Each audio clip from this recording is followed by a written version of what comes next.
Can the moon change behavior? Today, Speaking of Spirits discusses lunar cycles and how the moon may or may not change your behavior.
Hey everybody, this is Colleen with Speaking of Spirits, and I'm here with Gina, Kate, and Susie.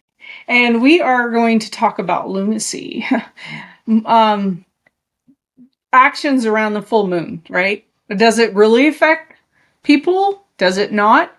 And, I grew up with parents that were both cops. And so I grew up with my mom going, oh God, it's a full moon weekend, or it's a full moon tonight. It's going to be busy. And she would talk about some of the crazy stuff because, like, there was more suicides and more violent crime and more just chaos.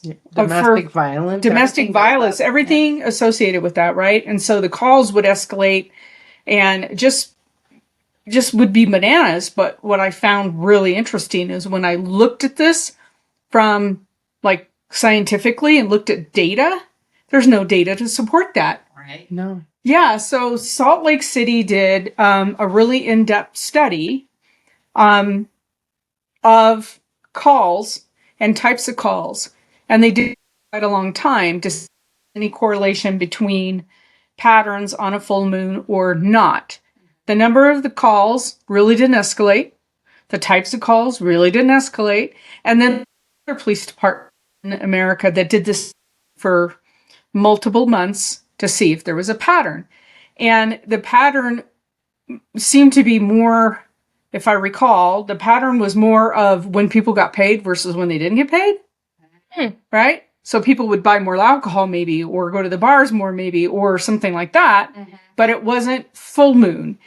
I would like to see, if you're going to do this study, I would like to see like multiple departments across the United States do it at the same time with the same parameters and really do a scientific study on it. But I can tell you that my mom said calls would always escalate. Crime was always more violent. So I don't know what to make of that. Like, the data isn't fleshing that out. So I don't know. What did you think? So I dove into that as well. I saw that there wasn't a lot of data, but like you said, it wasn't across the board. I did note where I was taking the aspect of more the mental health field and maybe the developmentally delayed field, because I have experience with those people, because I see an increase with that. I see an increase in behaviors and, like you said, suicides around that time. They did note that there were two particular mental health diagnoses that actually were affected by it. And I don't know, do you want me to name them? Yes, please. So one was bipolar and the other one was schizophrenia. But they also said that they did note that you get less deep sleep during the full moon and more REM sleep, which actually affects your mood. It affects the way that your brain functions, and that's why you're so tired. Whether or you're like me and you just stay awake and you can't sleep. I don't sleep on full moon. I don't It's like either. for a few nights before the full moon and after. And after and during. Yeah. It's rough. It could be the light, and I've read that it could be the light disrupting your circadian rhythm. Yes, but that is so low that compared to your cell phone, it's like 40 times the light from your cell phone versus the moon.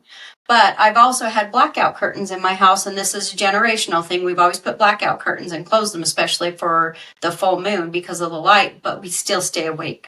It still bothers us. It just bothers us more when it's so bright with the light shining through. So why do you think it's affecting people with bipolar and schizophrenia more? They were saying that they thought it could be a little bit of the pull on the water. They're not sure of the brain, but they were also saying that it definitely it disrupted their sleep.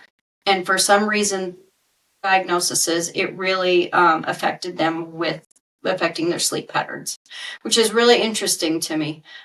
Because like I said, I see it across the board. I saw it with my kiddos with autism. I always knew when the full moon was coming up that we would have more behaviors. But I also noticed that with barometric changes in air pressure, when it would dramatically one to the other, we would automatically start seeing more behaviors because, you know, when the barometric pressure goes down, then your brain swells. And I should know this because I've had a brain injury and I can feel it. I can feel my head expand when it happens. So it just makes sense to me that we are, in fact, you know, affected by our environment. And this isn't something that not a perfect scientific data to dig out. They need to look further afield, you know, more people. So I would like to see more research on this. I think it's a fascinating topic because I think most of us feel something around the full moon. Doesn't mean we're going into werewolf, but I'm just saying that the most of us feel something. Now, they've talked about empaths. Yeah. I read about empaths and how with the full moon, it ramps up their energy and they tend to feel more people's energy during the full moon. And so it also disturbs them because they're absorbing more and, you know, basically reading more. And it's a little harder on them at that time. And since we have a room full of us, I'm not surprised. I don't think I've ever actually paid note that it got worse around full moon. I'd have to probably journal it and see. That would be fun. Yeah, we should all do that. It would be kind of interesting to see how we feel for like 3 or 4 months and come back and do this topic again after we journal it and see how we feel. Yeah, I would love it. Yeah, like are we getting more messages? Are we feeling are our moods changing? What you know? Well, I heard the eclipse also affected people this last month and where they felt like the energy was unstable and kind of crazy. I don't like them. Yeah. They make me feel very unsettled. And don't do water on an eclipse because it's unsettled energy. It's just chaotic. So I thought that was really interesting. Yeah. What were you going to say? Oh, I was just going to say, I feel like for me, I actually like eclipse energy generally, but this last one, I did not do anything. Like, usually I feel like it like powers it up or adds something new. This one, I did not even go outside. I was just like, everyone I knew felt unsettled, felt more in their emotions, like, low yeah. Well, could that be also because of what's this month had? What we had an eclipse, the full moon of Friday the 13th. Last month, October was full. Yeah. Craziness. Solar and yes, yeah. Eclipses have always bothered me. I've never liked them. I always feel very unsettled. Like, I don't know. You just feel so insignificant all of a sudden. You know, like. It's crazy. I don't like the feeling. Maybe we could flip that coin on the other side and then be grateful for it actually being insignificant, you know, and realize how actually small we are in the entire, you know, a drop in the ocean, yet we are the ocean. Mm-hmm. Yeah. I don't know. That's a good point. But what was the one we had a few years ago? The big one. Oh, that was a giant solar eclipse. The giant solar one. And it was 2017. Yeah. Yeah, like Idaho, like we were right under the path of totality. The path and so Idaho was like nuts for a week before the eclipse, maybe 2 weeks before the eclipse, and our freeways, and it was just nuts around here. And I stayed outside on the lawn for that one, and I watched it, but I don't know. It was feel just creepy and strange around. I don't like them. I don't like. Yeah, I don't know. Anyway, what did you find out? Did you? Well, I'm going to go on both sides of the coins. There's no evidence and there's lots of evidence. But the first one my son has pointed out to me is: have you noticed? No matter when you look at the moon, you see the same markings. He's like, is the moon even real? Does it just like move directly with us? Which it can't, because it rises and it goes across, but but it is. You always see the like man in the moon kind of, or the jackrabbity, you don't see different sides of the moon that we know of. But with that being said, while talking to people in the medical profession, like bigger or more chaotic trauma on the full moon. The lady who I just had a granddaughter this last weekend, and the end of October. And then my other granddaughter were both born on the full moon. And the nurse said, moon affects water. It moves our oceans. It creates the tides. Why would it not affect humans who are a good portion water, whether it's your brain or your sac that you have, with your child. Right. And 2 out of 3 granddaughters born on a full moon. And I can see with some people that I know with some mental imbalances, different things, definitely become more agitated, more angry, a little less sleep issues. My family has huge sleep problems, and it usually amps up on the full moon. I'll wear a mask, the total blackout mask, and it will still affect me. Not every single time, because sometimes, I don't know if it's the mind over matter, but it's like, I am going to sleep tonight. But you just find a lot of people are affected. But what I have found, and I've been like a particular person or situation I've been monitoring several years now, dark moon is also amping people up. Some people almost more than full moon. Yeah. And it's just really weird. Is it in our heads? Yeah, kind of. It is in our heads. But I mean, is it just a thought, or is it actually impacting our brains? Well, on these criminality reports, right, where they track this stuff, they said that more vehicle thefts and break-ins happen on dark moon than full moon because it's dark. It's dark, and so they have more cover. Yep. So it's because they can sneak around more, So I don't know if that had anything to do with their. It would be more like being concealed, I think, than anything else. So too. Well, or is that non-believers and their heebie-jeebie theories? I mean, you never know. You never know. That somebody could have a little courage or a little more testosterone revved up in their system to be brave enough to go and break into people's vehicles and different things like that. But you've had a lot of experience, Moon. Yeah, working in the medical field and with bartending. So I will say the medical field, it felt like there weren't more calls or more ER visits, but it felt like it was more car accidents. Or the first one I worked, I remember some guy swung his axe and accidentally took it to his leg, or people with fingers cut off. Like, it was more of those calls instead of like people just being really sick coming in to get help. So I will say that about hospitals. Bartending is probably where I experienced it the most. I would have bartenders that would not come in for their shift on a full moon just because they were so superstitious of it. But the big thing I noticed was that people were really amped up. Like, that was the night that I had to go in and break up fights. That's where the guys that I served all the time, like, that were always docile, would decide this is the night, like, I'm gonna show everybody up and show how tough I am. Like, yeah. And it was hard, like, bartending, and the bar I worked at, it was a pretty dive bar, so it was just me. I was the only staff member on site. So, yeah. And then I noticed people it seemed like, okay, I gotta say this first. I don't know what people did beforehand at the bar, right? Like, how much food they had or whatnot. But it seemed like people either were more apt to get drunk or got drunker quicker, if that makes sense. Like, and I have no idea why. That does actually make some sense because, once again, water on the brain, right? Polling and different things like that. But where I worked at a ski resort, and people that would come from a lower elevation and they would come up to the top lodge at like 7,000 feet.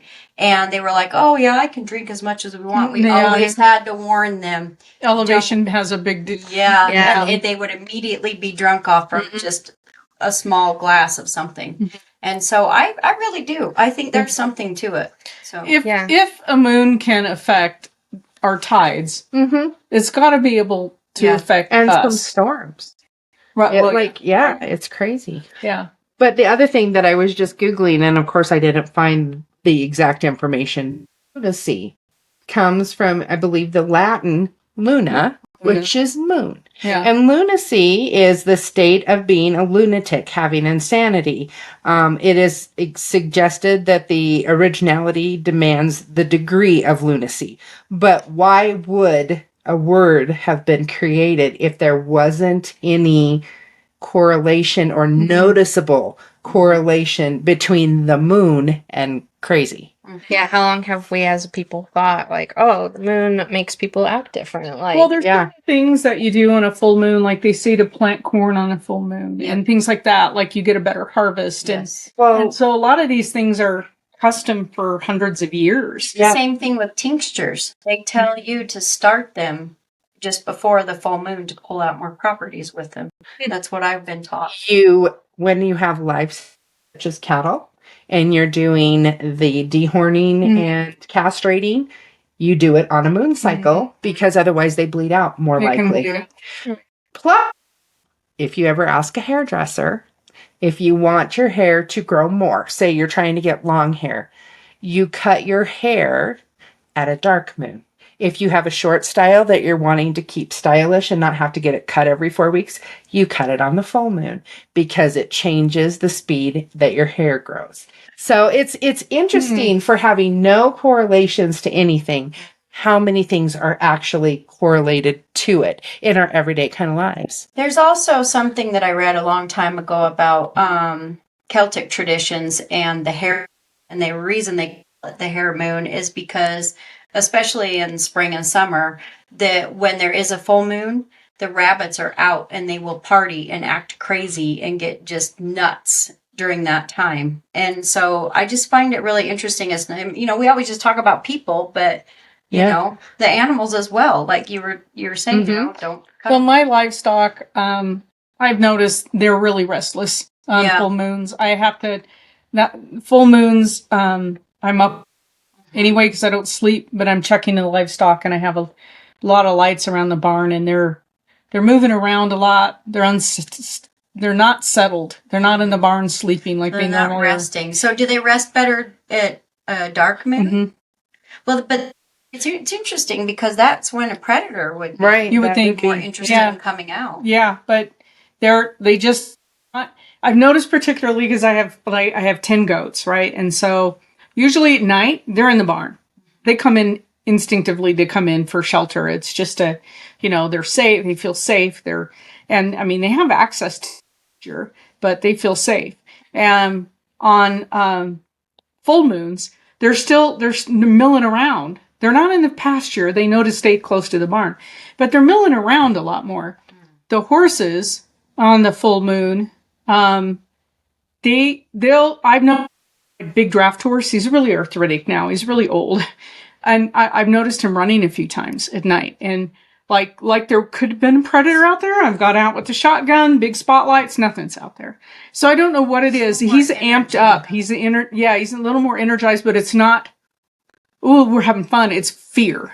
Yeah. Oh, okay. Well, how about with the coyotes and the wolves? How more? Yeah, full and moons? we have a lot of coyotes right here, and I hear them every night. And man, full moons, holy moly! yeah, Yeah. I live up in the mountains, and I notice the coyotes are always talking, and I always notice that the deer seem like they can't bed down because they usually bed down around the house, but yeah, they'll be walking through, and I notice that our dogs are always pacing because everything outside is just going out. Active. And it's not silent. It's like everything is chattering. Yeah. Well, the predator chatter goes off, but the coyotes are moving through. We actually have wolves that come down the canal banks here and go down to the bottoms. So they're going from like The mountain. the mountain, and then they're coming down. And when the wolves, it's kind of I don't hear them a lot, but when I hear them, man, everything's on edge. Because you're not the the poor little goats, they're really the bottom of the food chain, right? They don't have, this is why I left them with horns, but at least they have a little bit of a fighting chance, not much, but even my dogs know who they want to come in. It doesn't matter. I want in the house because you'll hear them howling and they come along the canals to get down because the water follows that path. And so, yeah. Maybe it's also because they can see better. Yeah. I think so. To be out, you know, But checking what things would seeing better have to do with howling? with predators. I don't know. Yeah. Well, they communicate and They're talk to each other. communicating, Yeah, yeah. they establish like territories, letting each other know, but then they also communicate while they're hunting. Like, Yeah. so it So would maybe they can see better the full moon, you know, Yeah. hey, let's go hunting because now they Well, they have hide to from us. kill more often than once a month, though. Yeah. I mean, not necessarily every day, but they kill quite often Mhm. throughout a 30-day Yeah. period. Yeah. Yeah, the Really whole thing is interesting. I don't know. I have a lot of people that I've talked to in my life that poo-poo the full moon, and I would just think that maybe just for kicks, journal it Yeah. for a while, 3 or 4 months, see what happens, how you feel, and I think we're going to do that to see what happens with us because I think it'll be really interesting to journal it and then compare those notes. And talk about them on a podcast because I've never actually paid attention. Do my empathic abilities come up more, or am I more emotional? Can I pinpoint where that's coming from? I think it would be really interesting to do. Let's do Yeah. it. The particular person or persons that one of them is like, that's such a crock. But they're big fights or they're like just, what's the word? Just they're dynamic. Becomes more aggressive or becomes more angry or becomes more fearful and paranoid. It just like kind of amplifies things. And it's not like the lights on, the lights off difference. Right. But it's like the dim switch, the lights brighter or more dim, kind of a thing. But that's one person or one situation. It's not one person, but it's like one situation. And strangely enough, if I mention, oh, by the way, are you aware? Then I get my head ripped. And I'm like, maybe I should say that sometime when it's not. It's funny because even my granddaughters will be in the car and one is 3 and one is 4 and they'll start howling when they see the moon at night because that's our and we'll be in the car howling at the moon. So My house, they're all up. Everybody, especially the adults, and we're all wandering around. I can't sleep. And then, of course, there's eating involved, and then we get other problems. But yeah, I mean, you don't always have to believe what the scientists say because we live it. So, well, all scientific facts are facts until they're proven that they're not facts. exactly. That's how science. Yeah, I had a professor when I was in college. My first degree was meteorology, and I used to tell him that he would have these huge debates with me because he didn't believe it, that I could feel the storm front before it came in. I said, my head hurts, my sinuses hurt, the pressure, everything changes because you can't feel that. And I went, yeah, I can. But some people are, I think, more sensitive to stuff. Yeah. So it makes sense that maybe he couldn't and I could because I'm also more sensitive in the spiritual sense, than maybe he was. So, Definitely. Yeah. You could look at it from evolution too, right? Like those were probably skills that we needed back in our hunter-gatherer days, like being able to tell when a storm came in. And so the people who are more sensitive to it can feel it still today, but like maybe a lot of people have lost that because we don't need it. We have really good shelter and stuff. So. Right. Maybe. Yeah, my grandma, I laugh about it all the time and I'll even say it myself, but she'd be like, oh, a storm must be coming. My rheumatism is kicking up. And now we call it arthritis or, autoimmune or whatever. But yeah, I'll be like, yeah, I can tell because my rheumatism is kicking up. But it does. My joints get more stiff and more pain and it's really weird. But it could, that's again, fluid usually. Yep. The more you retain, the more of the, sensation of pain if you've got the inflammation going on. So I get migraines with big pressure changes, whether it's squeezing or expanding. It just hurts, but I definitely can note difference with my glasses. It'll change. Well, ladies, all right, good podcast. Whenever 2 or more women get together, amazing things happen. Well, I was going to say good things happen. Good things happen. Too. Yep. All right. Cheers. You've been listening to Speaking of Spirits, powered by Pocatello Paranormal Research in Pocatello, Idaho. Thank you for joining us today. We're glad you could be here. If you're enjoying the podcast, please do us a favor and go to whatever platform you are listening to the podcast on and give us a review. We prefer the 5-star reviews. This helps us know how we're doing, and it helps others to find the podcast. Thank you for joining us, and we hope to see you on our next podcast.